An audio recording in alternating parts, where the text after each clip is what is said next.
Hello दोस्तों, कैसे हैं आप लोग? I hope you all are doing well. So let's see what do we have today for you guys. First of all let me erase it.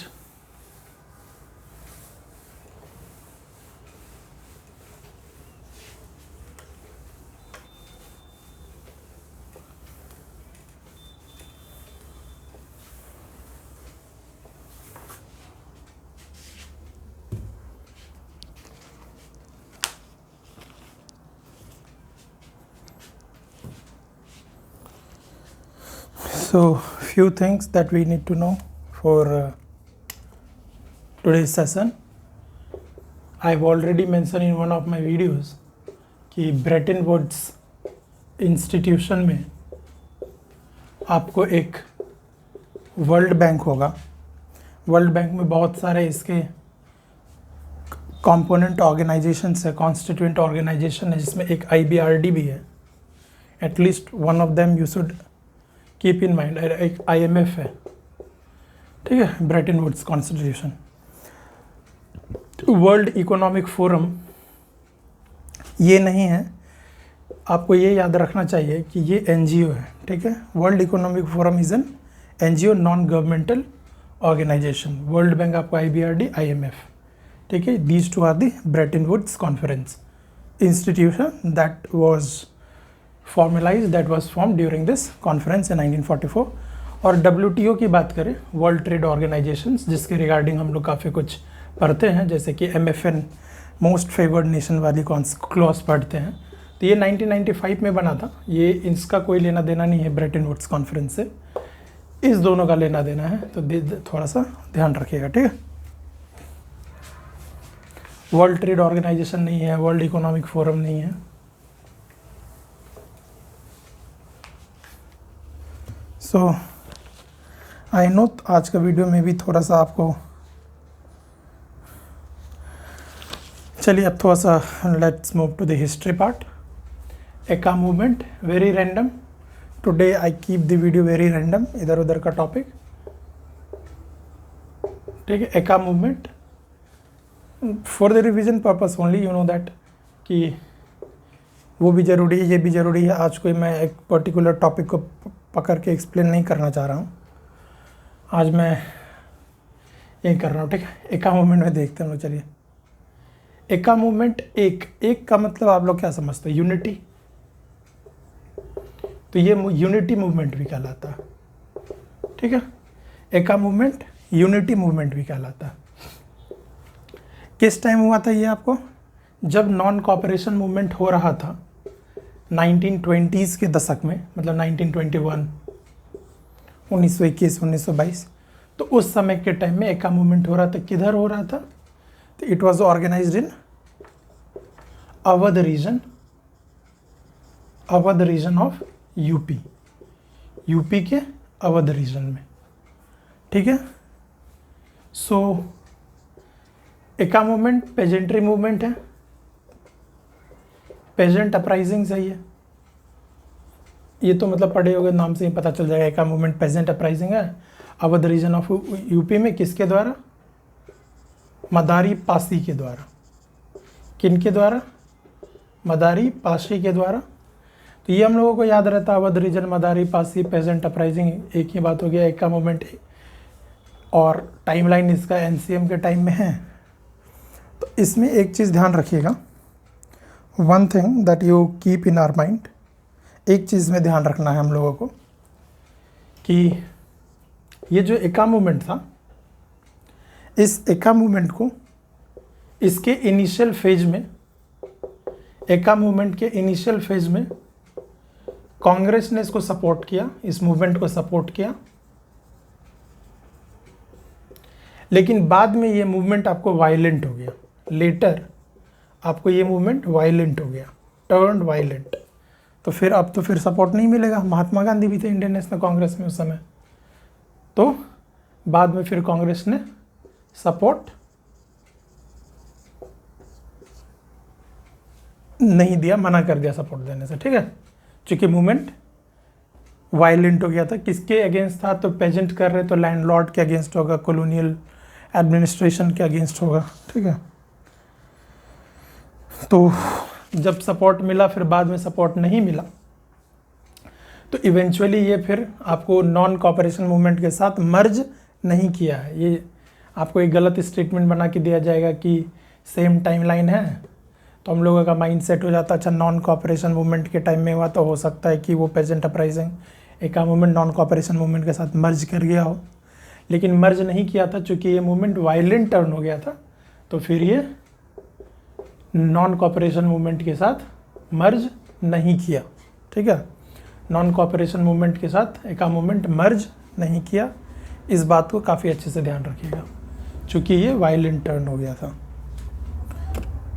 हिंसात्मक वाला थोड़ा सा आ गया था। ठीक है, एक movement pageant uprising.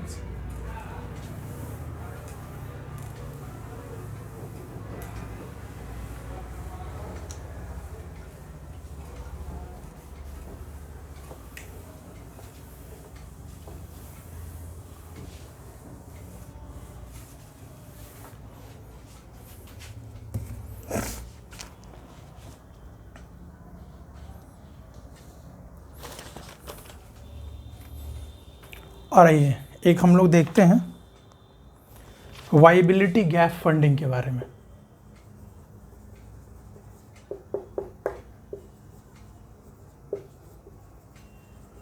Viability gap funding के बारे में, VGF। ठीक है, वाइबिलिटी गैप फंडिंग तो जो भी इंफ्रास्ट्रक्चरल प्रोजेक्ट है उसके रिगार्डिंग मिलता है। ठीक है, infrastructural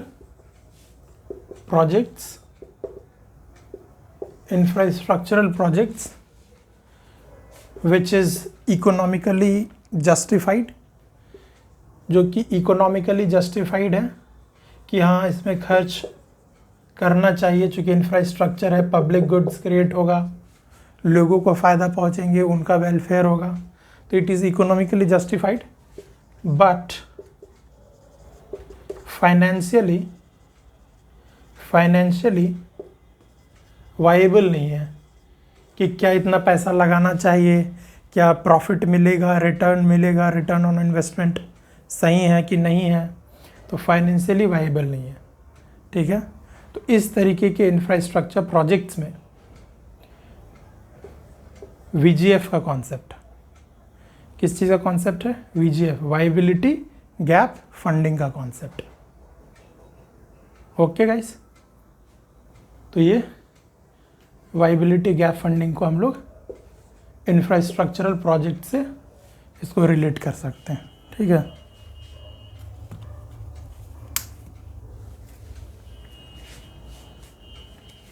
viability gap funding infrastructural project से रिलेटेड है विच इज़ फाइनेंशियली अनअट्रैक्टिव, जो कि इन्वेस्टर्स के लिए फाइनेंशियली अनअट्रैक्टिव है। उस तरीके में इंफ्रास्ट्रक्चर में इन्वेस्टर्स इन्वेस्ट नहीं कर रहे हैं, तो उनके लिए सरकार वाइबिलिटी गैप फंडिंग का कॉन्सेप्ट रखी है। ठीक है,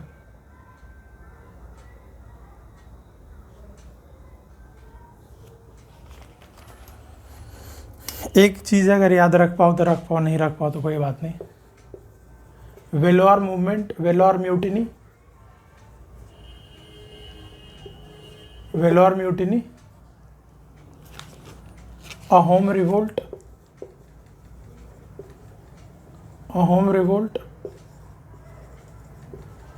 संथाल अपराइजिंग्स, तीनों आपको, ये तीनों हैं 1857 के रिवोल्ट से पहले हुआ है। ठीक है, Vellore mutiny, Ahom revolt, Santhal uprisings 1857 के रिवोल्ट से पहले, ये तो जस्ट पहले हुआ आपको 1855-1856 में। संथाल अपराइजिंग्स 1855-1856 में जस्ट पहले हुआ है संथाल अपराइजिंग्स। अहोम रिवोल्ट आपको 1828 में हुआ है। 1829 के रिगार्डिंग आप क्या याद रखते हो? 1829 से एबॉलिशन ऑफ सती याद आता है। ठीक है, एबॉलिशन ऑफ सती 1829 में एबॉलिशन ऑफ सती याद आता हम लोगों को। 1828 से 1835 लॉर्ड विलियम बेंटिक, ये भी याद रखना है हम लोगों को। Lord William Bentinck first governor general of India, charter act 1833 से। तो इसी के टाइम में एबॉलिशन ऑफ सती भी हुआ था, और इसी के टाइम में सप्रेशन ऑफ थग्स। ये मैं कुछ और बताने लग रहा हूँ, आई नो दैट। 1830 में होता सप्रेशन ऑफ थग्स स्लीमन के एफर्ट से, why the effort of Sleeman, colonel Sleeman. और ये चलिए, ये तो कुछ और आ गए, हम लोग इधर आ गए, हम लोग इसकी बात कर रहे थे। संथाल इधर हुआ। इंडिगो रिवोल्ट आप लोगों को जस्ट इसके बाद हुआ, 1857 के रिवोल्ट के जस्ट बाद इंडिगो रिवोल्ट, 1858, 59 ये सब के आसपास, ठीक है। तो संथाल जस्ट पहले हुआ, अहोम 1828 में, व्हीलर म्यूटिनी 1806 में हुआ। तो ये भी सिपवाई म्यूटिनी था, ठीक है। तो 1857 सिपवाई म्यूटिनी भी कहते हैं, फर्स्ट वॉर ऑफ इंडिपेंडेंस भी कहते हैं। कौन कहते हैं फर्स्ट वॉर ऑफ इंडिपेंडेंस को? वीर दामोदर दास, कौन थे वो? वीर सावरकर, हाँ वीर सावरकर कहते हैं, ठीक है। तो उससे पहले भी जो सिपाही म्यूटिनी हुआ था वो Vellore mutiny, Vellore mutiny is the sipahi mutiny. Ahom revolt 1828, 1828। Santhal uprisings 1855, 1856, और इसके बाद हुआ 1857 के बाद हुआ इंडिगो रिवोल्ट। ये सब इसीलिए कि अगर क्रोनोलॉजिकल बेस्ड क्वेश्चन आए, अहोम वर्ड असम से आप लोग रिलेट करो, ठीक है, तो उसके लिए ये क्रोनोलॉजिकल ऑर्डर वाले क्वेश्चंस के लिए।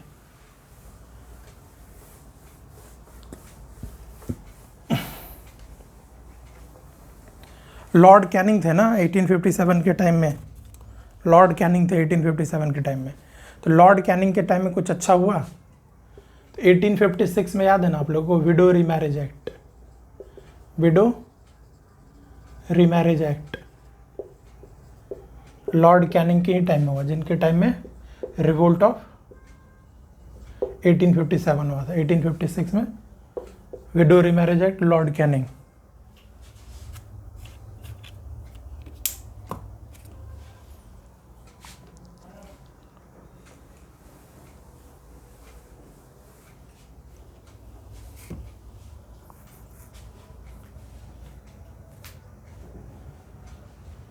So okay guys, thank you. That's all for today's video. Let me end the video here only.